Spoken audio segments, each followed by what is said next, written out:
Dear students, today we are going to study the new chapter, that is coagulant and anticoagulants.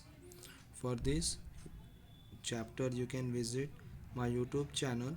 The link is given below and you can study from that, as well as I am circulating the notes on WhatsApp group. So as per the definition of coagulants, the drug or substance that causes the blood or another liquid to coagulate is known as coagulant.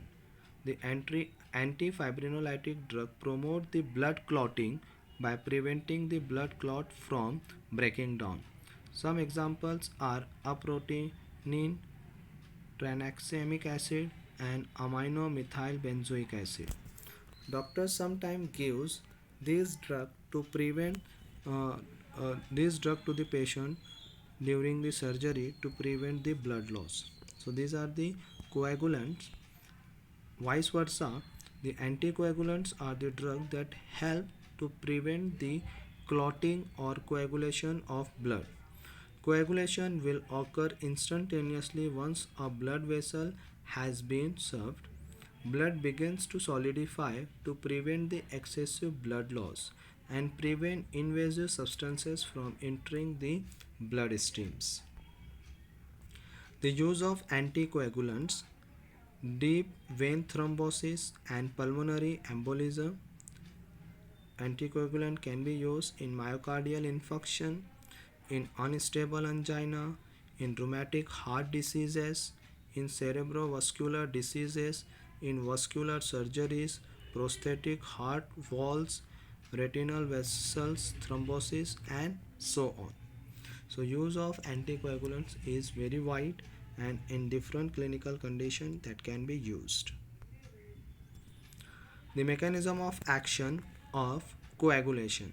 The mechanism of action of blood coagulation will be completed in two steps. One, or it has a two different pathway. One is the extrinsic pathway and second is the intrinsic pathway. The extrinsic pathway is activated by the external trauma that causes the blood to escape from the vascular system. This pathway is quicker than the intrinsic pathway and it involves the formation of factor 7. That is, there is a in each step you can find the use of the calcium and tissue damage takes place. That is, once tissue damage will happen, tissue thromboplastin will have and the factor 7 formation will takes place. Intrinsic factors or intrinsic pathway, it is activated by the trauma inside the vascular system.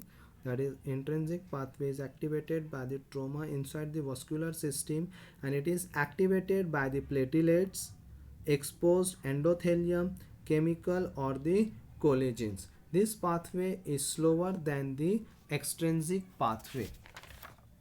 In and this pathway, that is intrinsic pathway, is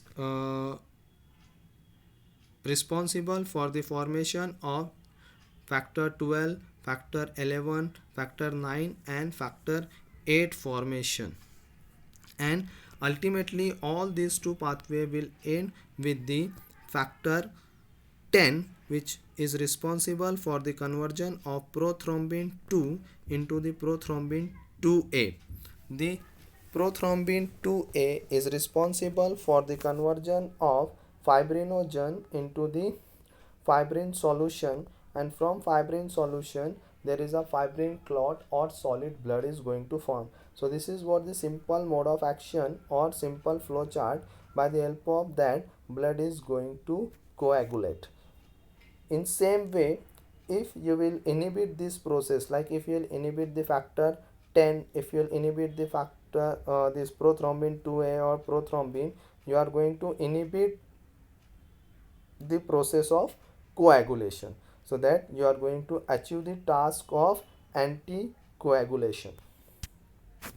The classification of anticoagulants, it is divided into two major class. One is anticoagulant used in vivo and anticoagulant used in vitro. The in vivo anticoagulants are further subdivided as the parenteral agents and the oral agents, whereas the in vitro drug have the best example as heparin and calcium complexing agents. So drug used in vivo, that is parenteral anticoagulants, the direct indirect thrombin inhibitor and direct thrombin inhibitors. So other examples of indirect thrombin inhibitor: heparin, low molecular weight heparin, fondaparinux and danaperoid. Direct thrombin inhibitors are lepiridine, bevaluridine and agratroban.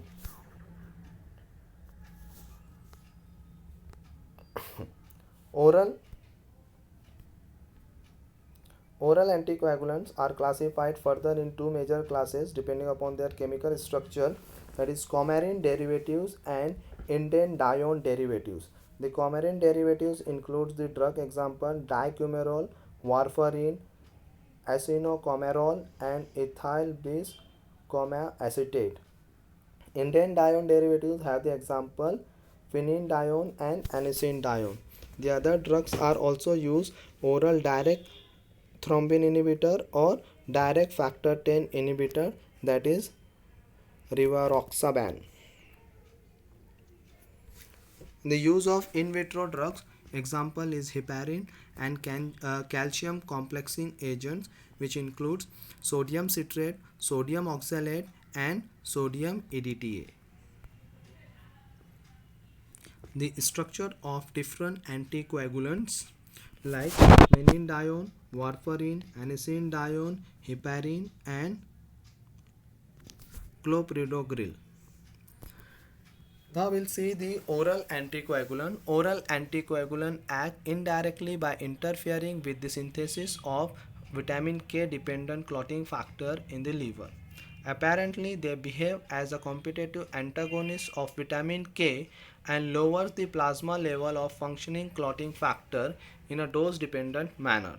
They inhibit the enzyme vitamin K epoxide reductase and interferes with the generation of the active hydroquinone form of vitamin K, which act as a cofactor of the vitamin enzyme gamma glutaryl carboxylase.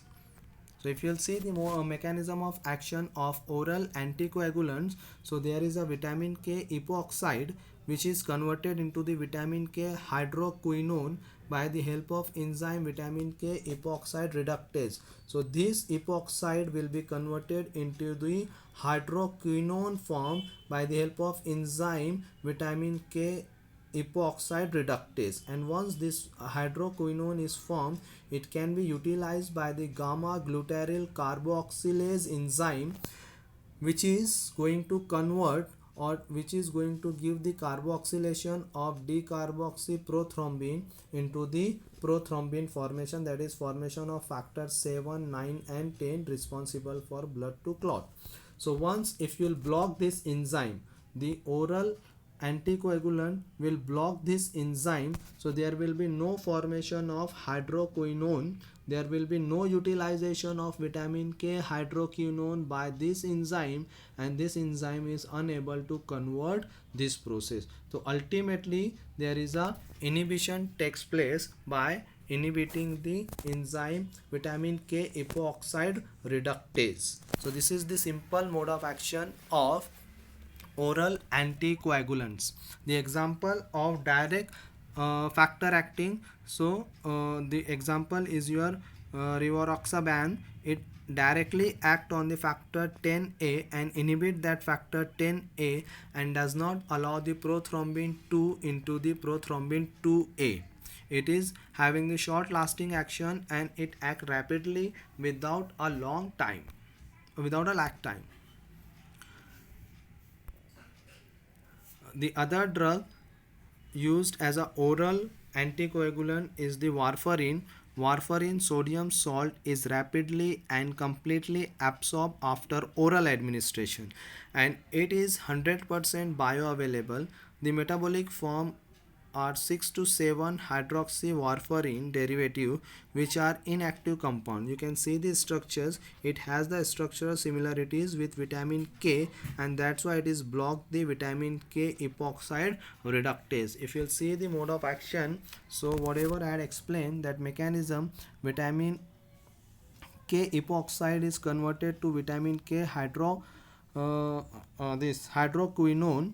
So this process will be stopped once you will block this enzyme vitamin K reductase. So if you will block the vitamin K reductase by the help of warfarin, you are going to block this process. You are going to block the formation of vitamin K hydroquinone that cannot be utilized by the gamma glutaryl carboxylase, and there will be no conversion of glutamic acid or carboxyglutamic acid. Another example is your anisindione, which is used as your oral anticoagulants. So here we'll stop with your oral anticoagulants. In my next video you can see the parenteral anticoagulants.